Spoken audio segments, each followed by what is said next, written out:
Snake. Why are we still here? Just to suffer. Every night, I can feel my leg, and my arm, even my fingers. The body I've lost, the comrades I've lost, won't stop hurting. It's like they're all still there. You feel it too, don't you? I'm the one who got caught up with Cypher. A group above nations, even the US. And I was the parasite below, feeding off Zero's power.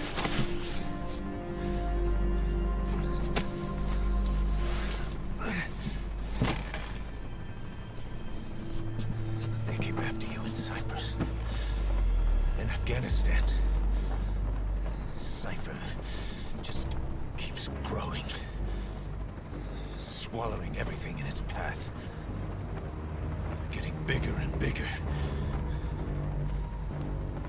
Who knows how big now? Boss. I'm gonna make him give back our past. Take back everything that we've lost. And I won't rest until we do. Approaching Mother Base.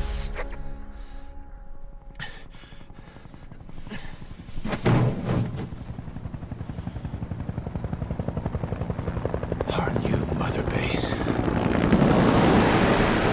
I don't know how long it'll take, but I'll make it bigger, better than before. Gosh, what should I do? Boss, Tell me. Tell me like you used to.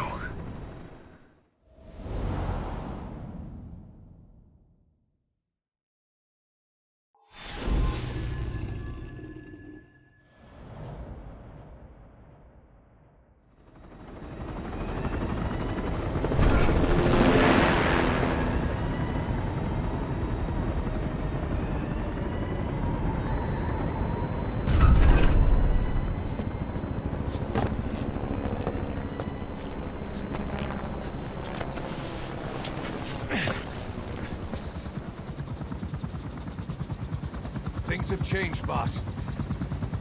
We pull in money, recruits, just to combat Cypher.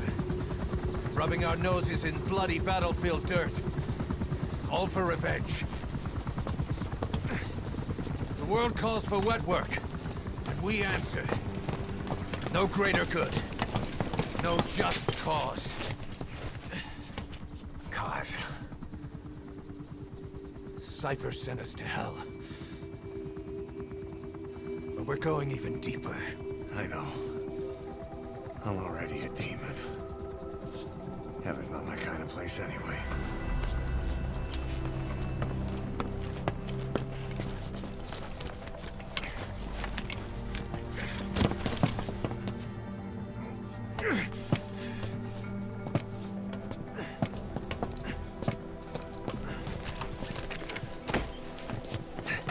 Dogs of war for 9 whole years. That ends today. Now you're not sleeping, and we're not junkyard hounds. We're diamond dogs.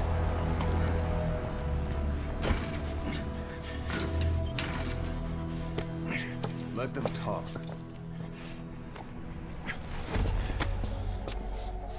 We can crush Cypher, boss. And you can build the army that can do it. Just one thing, Kaz. This isn't about the past. We're fighting for the future.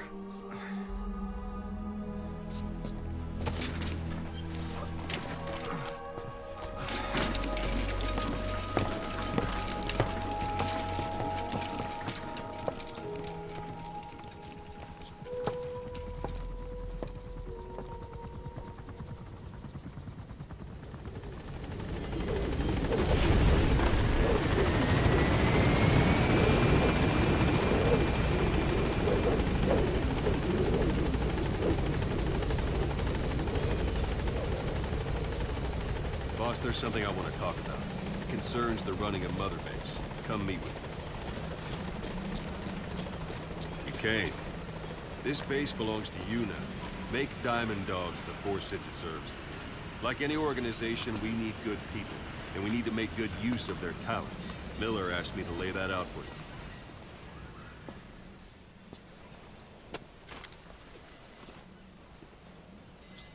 To start bringing people in, use this. It's a Fulton recovery device. When you're in the field, use it to extract any soldiers or prisoners you want back here. And we'll see if we can't persuade them to join the ranks of Diamond Dogs. Go on. Test it out on the staff here. Anyone you want. First, put them to sleep. You have a tranquilizer gun, don't you? Let's do this, boss.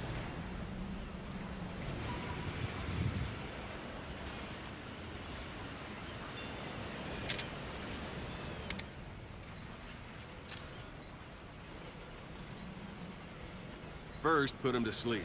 You have a tranquilizer gun, don't you? Out like a light. Now approach him and extract him. Good.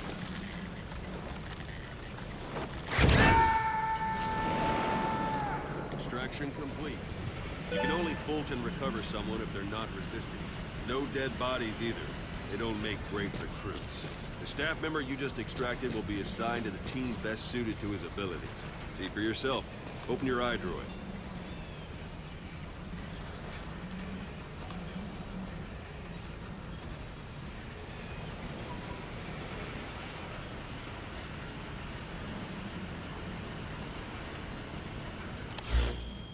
Select Staff Management from the Mother Base menu.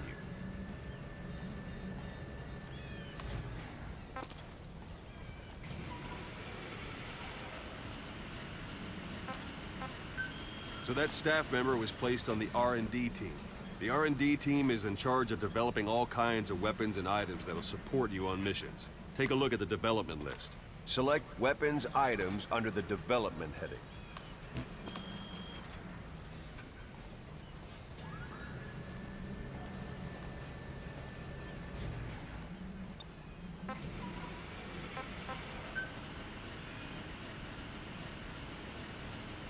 Come on. Go ahead and select the red mark.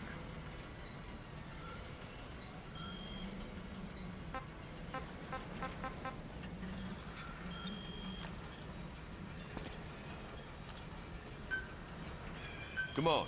Go ahead and select the red mark. That's the R&D team's development list.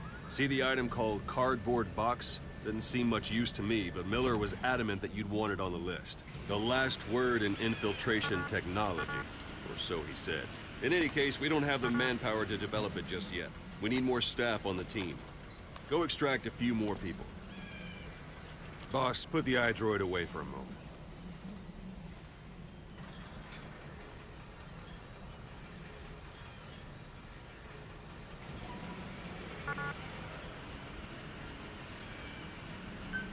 Boss, put the iDroid away for a moment.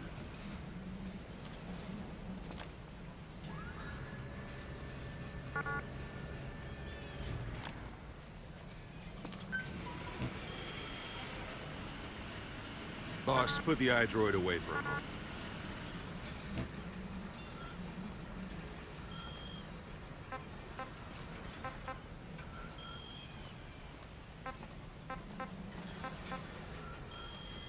Boss, put the iDroid away for a moment. You can also Fulton extract individuals you've knocked out. Why don't you try knocking someone out with CQC next? Show them how it's done, boss.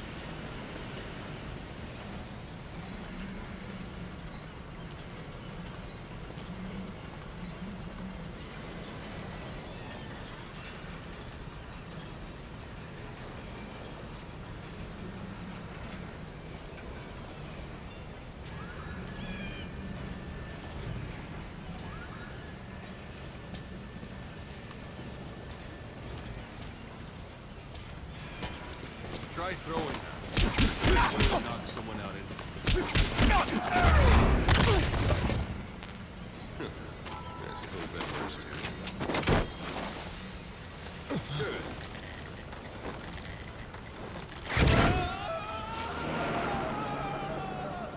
Extraction complete. One thing I should mention. Fulton extraction won't always be successful. If the person is injured, the shock of it could kill them. And if the weather's unfavorable, well, it could end up going missing. You can determine the chance of success by approaching the person you want to extract. If you want to be sure you can get them out, best carry them to the chopper instead. All right, extract the next staff member. Extract him. Use any method you like. Start by knocking him out, or you can put him to sleep.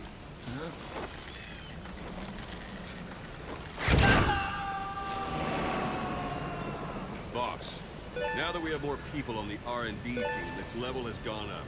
It should be able to develop the cardboard box now. Open your eye droid.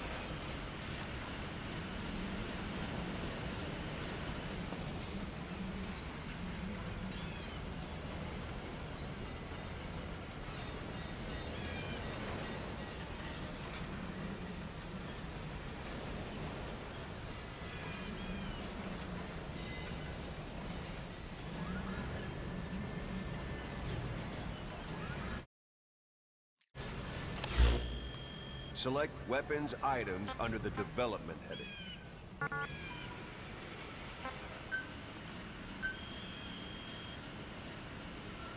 Now select cardboard box and start development. Just be aware that development requires funds. GM Development has finished. You can have the support unit supply you with weapons and items you've developed. Think of it as your own personal delivery service.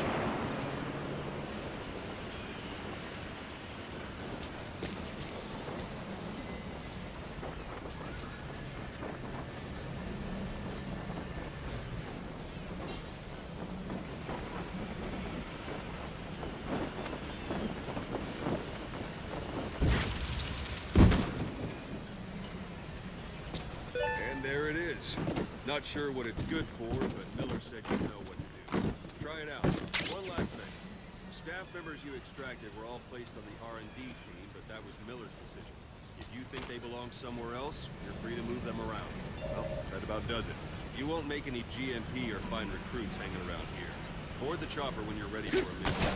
Open your eye droid and select a landing zone to tell us where to pick you up. Or if you're still in the mood for knocking guys on their asses, you can stay around here a while. Give the men some practice. Just come pay me a visit.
This is B-Quad.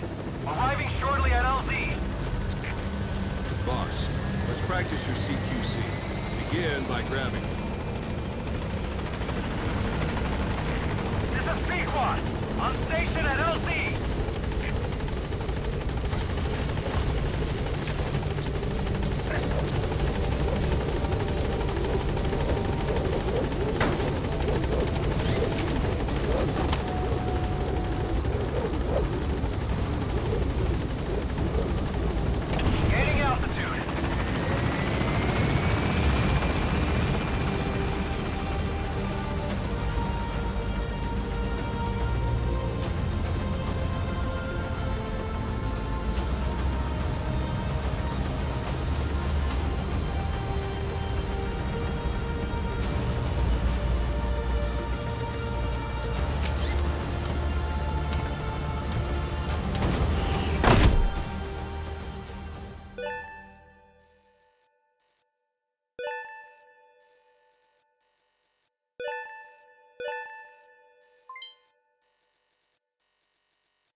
but I prepared a list of missions for you. Open your iDroid.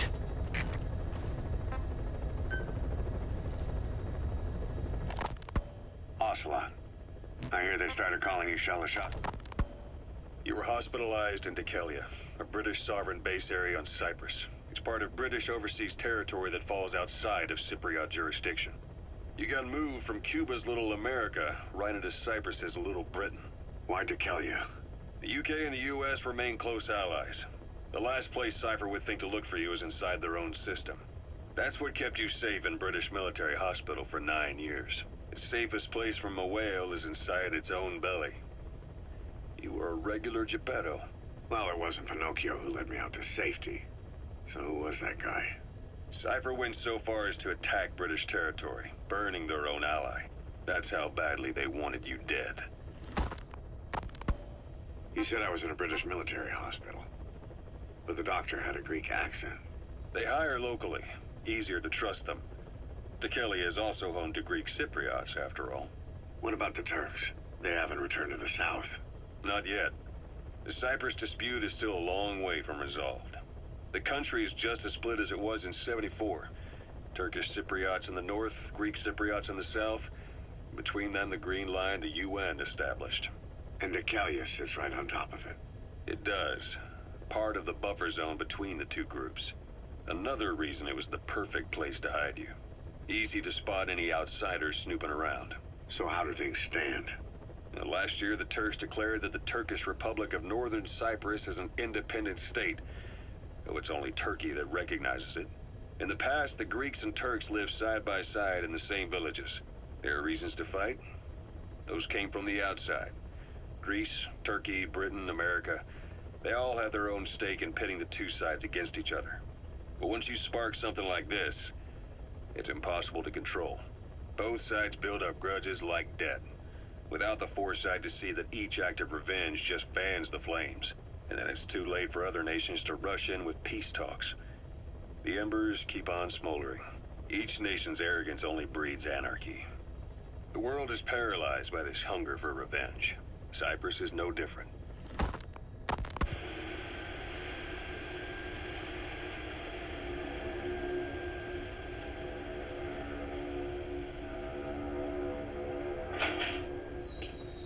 You're up.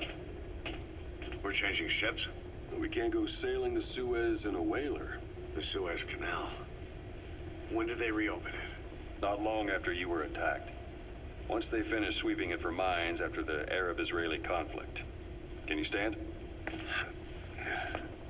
We've got to transfer to a container ship for passage through the Suez. Our destination is Pakistan, Afghanistan's neighbor to the south. There we disembark and head via Peshawar to the Zero Line, the border. We'll travel to the Khyber Pass by road. And then? We continue on horseback. Afghanistan's main roads are under Soviet control. We'll need to go around them. It'll be all narrow, winding paths through the mountains. We'll do better on horseback. It's a local guerrilla tactic. They use the higher ridges to avoid air recons. Then they charge down the mountains for ambushes. The Soviets still haven't devised a counter-strategy. Our time frame is only half as much as we really need. It'll be a tough march. Better horses than boats. Well, it'll make for good physiotherapy. Take the time to get used to that new arm. While the Soviets have indicated they are not participating in the Los Angeles Olympics, primarily because the United States has made no attempt to guarantee the safety of the Soviet Union's athletes, the United States is increasingly demonstrating the belief that the issue has nothing to do with its preparations, and in fact this is retaliation for the Western nations' boycott of the previous Moscow Olympics. That concludes today's news. That's quite some news. The Soviet Union not attending the LA Olympics? Yeah. Andropov's death has changed some things. They're calling it revenge for the Western boycott of the Moscow Olympics. Countries boycotted the Moscow Olympics? Yes. In protest of the Soviet Union's invasion of Afghanistan. Over 50 countries were absent. It's too bad I didn't get to see Yamashita's judo. When the 40th Army crossed the Amu River 4 years ago, détente went right out the window. The U.S. Congress chose not to ratify SALT II, and Reagan's hardline politics won him the presidency in a landslide. According to him, The Soviet Union's an evil empire. The Second Cold War. And there's been no end to regional conflicts and civil wars. Lebanon, the Falklands, Grenada, Iran, Iraq. The story never changes. Egypt and Israel did sign a peace treaty. But then the driving force on the Egyptian side, President Sadat, was assassinated afterward. Apparently, his actions were considered a betrayal of his fellow Arabs. Islamic extremists? Yes. Fundamentalist extremists have been responsible for some bold acts of terrorism in recent years. We've had extremist students in Iran take U.S. embassy workers hostage, and suicide bombings in Lebanon. Over 300 foreign soldiers stationed there have been killed. The countries have yet to develop an effective means of dealing with terrorism. Afraid of losing their own men, they've pulled their forces out, handing private forces a golden opportunity. Private forces? Small armies with no national affiliation, working for the highest bidder. That's right, they got the idea from you. After Mother Base went down, they began spreading to meet the soaring demand. Miller's organization is just one of many PFs now. The entire world is after you. But at the same time, it needs you too. Miller told me about what happened in the Caribbean 9 years ago. You do remember Miller. You'd formed a private army with him. An army with no allegiance to a nation. I remember, but... I see. You're not sure what's fact and what's a fantasy caused by the coma. It's still all a mess, huh? All I can do is tell you the facts as they were told to me. I've gone easy on you up until now, but this is where the hard stuff begins. 1974, the year before you entered your coma. You were in Colombia, operating with a small unit of men, basically mercenaries. Miller was among them. Miller was trying to find a way to turn his and your talents into a line of work. He was looking to start a business where you would fight on behalf of others around the world, those who needed military force. But the reality was, at that time, you didn't have enough gear to equip your own men. Then Miller came across this client. It was a huge job he was offering, but you had a shot at pulling it off. You accepted it and headed into Costa Rica. The client even threw in an offshore facility in the Caribbean. The Mother Base, that would be your new base of operations. Miller sure did have a head for business. As your mission went on, your unit grew and grew. More weapons, more money. Before you knew it, you were commanding 300 men. As the organization got bigger, your military powers swelled to match. It got so the international community couldn't afford to ignore you. You were just too damn successful for your own good. You, your men, had worn out your welcome. Everyone was out for you. East, West, First World, Third. It was only a matter of time before someone took you down. And that was XOF. Officially, they're an anti-terror unit under the CIA. In reality, they're Cypher's private strike force. They lured you to Cuba using Chico, the Nicaraguan revolutionary kid, and Paz, a mole who worked for Cypher as bait. While you were gone, XOF, posing as a nuclear inspection team, stormed Mother Base.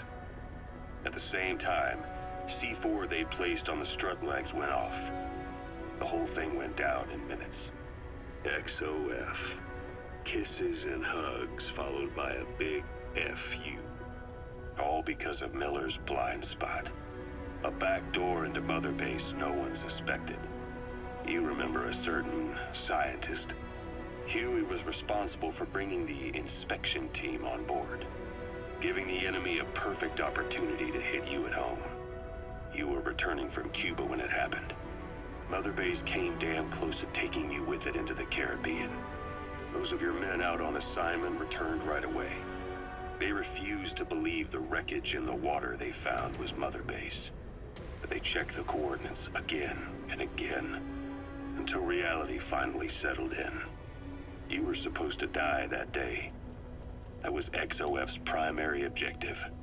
As far as most folks know, you did. The first doctor to see you wasn't even sure what he was looking at. Before they'd even finished operating, your men moved you to that hospital in Cyprus. It was a woman named Eva who arranged that. Rings a bell, huh? Most men in your condition would have been written off right from the start. But you survived. You went straight down to hell and they pulled you out. Your eye wide open. Full venom. The days of naked Snake are long gone. Welcome back, Venom Snake. This world still needs you. Here, Snake, try this on. A prosthetic arm. Yeah, Miller was calling it the arm that wasn't there. The physiotherapy's going well. Your arm's bulked up enough for it to fit. There. Perfect. A little time with it, and it'll work better than the real thing. What do you think? Huh. I can still feel my real arm. Well, you better get used to this one quick. You have any pain? Every now and then. Where? My fingertips. My left fingertips. Sounds like phantom pain. Your brain still remembers your old hand. Yeah. What about your vision? Can you see okay? Yeah, at the moment. Now, the shrapnel in your skull is pressing on your optic nerve. I'm told any hard impact could have an effect on your visual cortex. Yeah. The doctor mentioned that. Your brain might process visual information incorrectly. In other words, you could have hallucinations. You might see things that aren't there, or not see things as they really are. You experience any of that? I think so. When? Right after I wake up. Colors look faded. Colors, huh? Well, that's not a major concern in and of itself, but it could mean the difference between life and death in the field. You'll need to watch out for that. I will. All right. You should continue your physio. We'll be arriving soon. It's the last chance you'll get.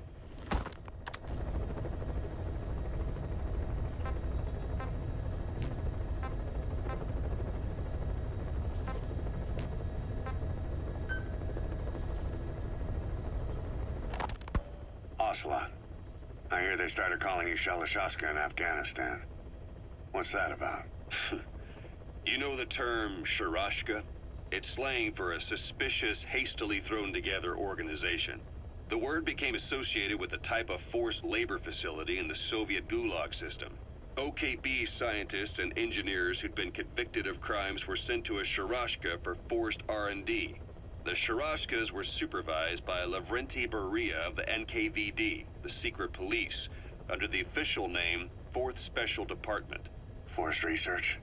That's not very different from what we do here. Diamond Dogs is different. Everyone here believes in you. Regardless of where they came from or why they're here, they revere you. And they're fighting because it was their choice. And if it wasn't, they'd leave? Who knows? That's our reality here, whether it's real or not. If there's another truth, I don't want to know it. All that matters is that's the concept that's taken shape in their heads. The traces of a group ideology, our superstructure, to put it in Marxist terms. All right.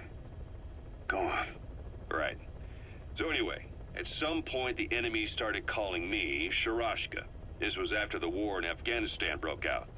While I was keeping an eye on you in that hospital, I was also heading up interrogations here. The men I broke gave up their comrades and families, everything they wanted to protect them most. No real cause for it. I just let myself get caught up in the old Russian pride. And suddenly I received the honor of becoming Special Interrogation Advisor to the forced labor camps. But the more men I interrogated, the more people saw me as just that, the interrogator. It helped cover my real objective of keeping you safe. You went that far for me? Far enough to keep you alive. I ended up being pretty well known among the Afghan guerrillas.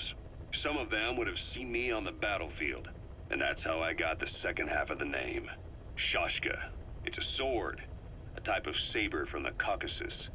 Russian dragoons and Cossacks carried them into battle. Now, the Russian Empire had a general by the name of Fyodor Arturovich Keller. His bravery earned him the nickname Russia's Greatest Shashka. Someone must have known about that, because somewhere along the line, Shashka got stuck on the end of Sharashka. The guerrillas were using the name amongst themselves, and by the time I got to hearing about it, pronunciation had wound up as Shalashashka. So, half Gulag, half Hero Sword. Is a perfect fit. But you see how rumors and ideas about people can get out of hand fast. Once you create a character and put it out there in public mind, it warps and twists with every baseless rumor. And before you know it, all people see are phantoms. In my case, it works out just fine. I'm plenty used to working under aliases.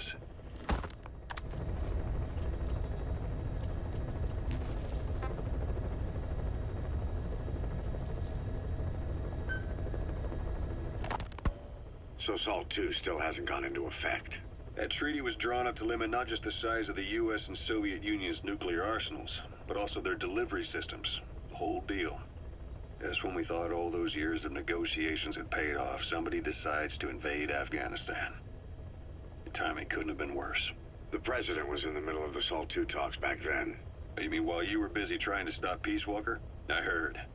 President Ford was meeting with the General Secretary in Vladivostok. In his absence, the political brass in America detected what they didn't realize was false nuclear launch data from Peace Walker, and were on the verge of ordering a retaliatory nuclear strike. Coleman's big idea? Humans are incapable of destroying themselves. Turns out he never knew what humans are capable of.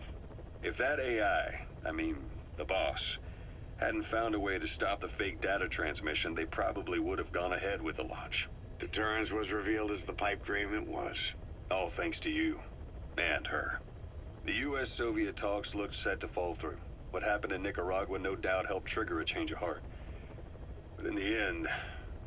The times define the politics. When you've grabbed their tail, they turn and bite your hand. I first met you 20 years ago now. The place was Selenouyarsk in the Soviet Union. We were enemies. I was with the GRU. You were still fighting for America. 1964. Operation Snake Eater. Its objective? The assassination of the legendary soldier known as the Boss. When you returned home successful, they awarded you the title Big Boss. Your CO, Zero, sought to carry on the boss's will by covertly establishing his own organization. You knew the original members from Operation Snake Eater. From America, there was David O, or as he was to you, Major Zero. Donald Anderson, aka Sigint, Dr. Clark, who went by paramedic during the operation, and the fourth, you. From China, there was Eva, and me, Ocelot, from the Soviet Union. 6 in total. To us, government notions of friend and foe were meaningless. As were East and West, we joined forces by our will alone.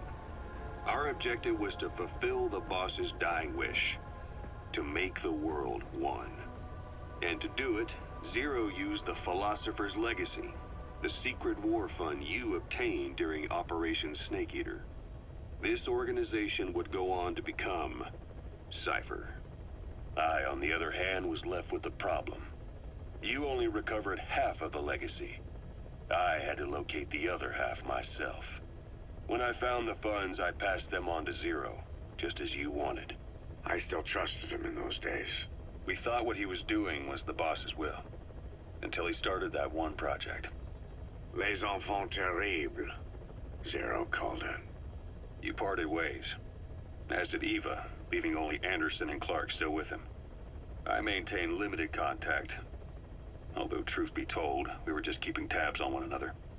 The reason was always you. After you returned to the Army and created Foxhound, you left America. For a time, even I'd lost track of you. I'd imagine Zero did too. You always were the best when it came to hide and seek. Zero created Cypher, an information network to tap into every corner of the globe. Woven together, Cypher's arteries make the world just one big organism. And that's not all. It also monitors the thorn in Zero's side. That's you, tracking your coordinates wherever you might go. The further you strayed from your roots, the larger Zero became. It's as if he was trying to close the gap between you. But before long, he disappeared from public life. Only a few people had direct contact with him. For a time, I was one of them.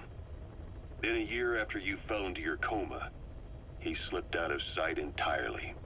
Since then, nothing. No photos, no recordings, not even a reliable rumor as to his whereabouts. I tried every method I could think of, but Zero was gone. Freed of his control, his creation, his power continued to grow. Cypher is a great beast, and Zero was its spine. But even without him, it's endured, evolved. But now its body is rotting, riddled with parasites. Parasites like the ones who attacked you 9 years ago in the Caribbean, and then at the hospital. Cypher's Black Ops Unit, XOF. They learned where you were, and came to wipe the slate clean.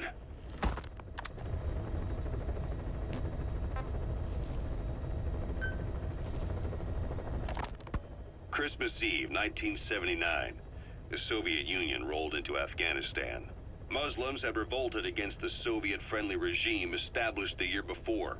The DRA forces could no longer contain it themselves, so the Soviets went in to intervene. The Afghan government was powerless and fraught with infighting.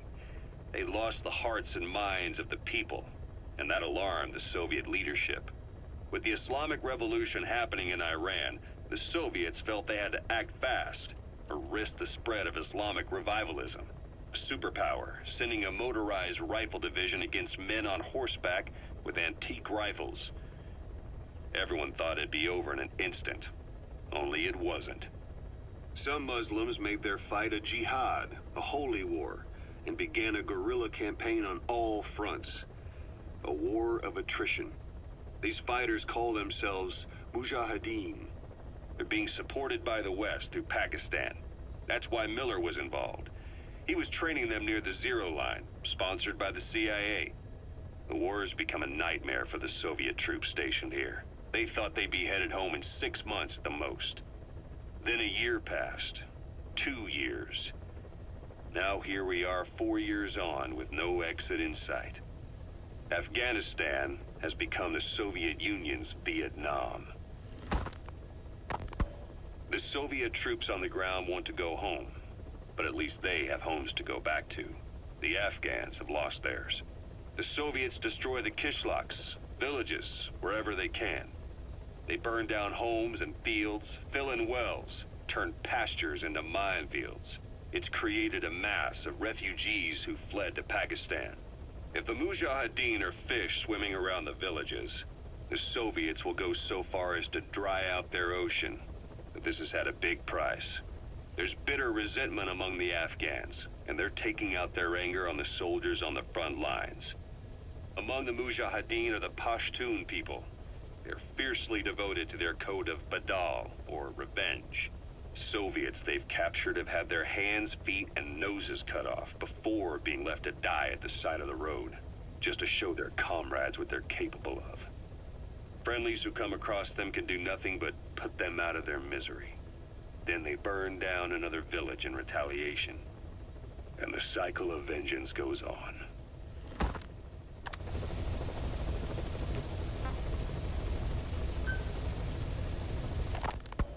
Snake, I wanted to ask you about the man on fire. What do you remember from the hospital? Anything we can use? Well, he took off the moment the sprinklers started up. Sprinklers? The fire system? And when he got sprayed with water from the burst pipe, it slowed him down.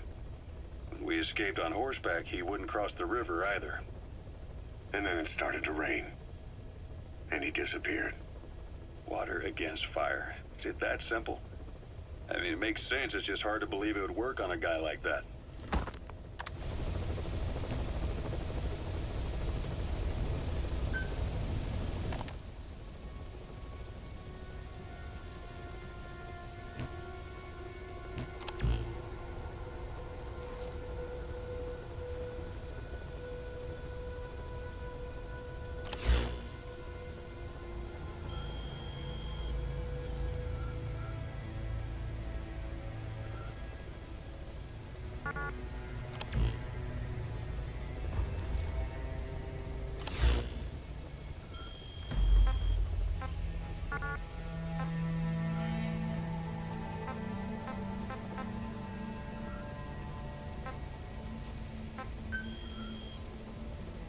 I've taken the job offers Diamond Dogs has received and made a list of those I want you to consider.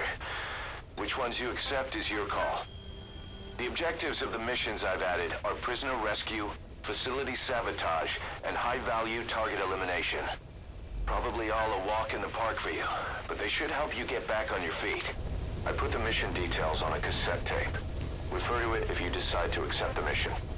We'll receive GMP for completing missions, and extracting soldiers and prisoners will boost our ranks. Building up Mother Base is the first step to achieving our goal. If that means wet work, so be it. We're gonna have to get our hands dirty. I hope you're rested up, because we're not stopping. Not until the pain is gone. The future of Diamond Dogs is in your hands. We're counting on you, boss.